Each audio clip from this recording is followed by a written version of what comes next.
ஒரு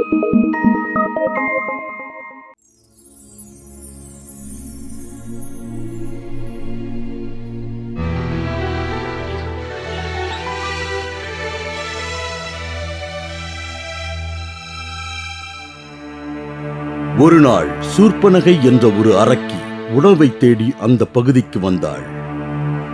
ஏதோ மனித வாடை அடிப்பதை உணர்ந்த அவள் ராமன் குடிலிருக்கும் இடத்தை கண்டுபிடித்தாள்.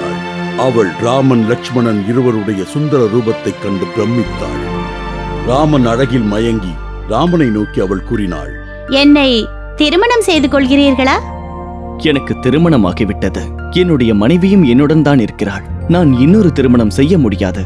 எனது இளைய சகோதரன் லக்ஷ்மணன் இருக்கிறான். அவனிடம் சென்று உன் விருப்பத்தை சொல். போ.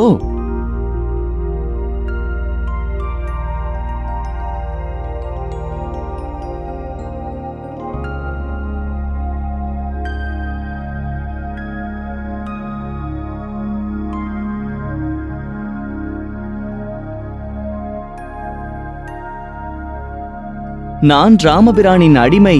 என்னை நீ திருமணம் செய்து கொண்டால் பணிப்பெண்ணாக தான் வேலை செய்ய வேண்டும். அதற்கு உனக்கு சம்மதமா?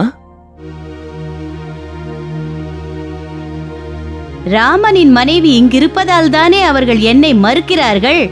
நான் அவளை அகற்றுகிறேன். அவள் சீத்தையை குறிவைத்தாள்.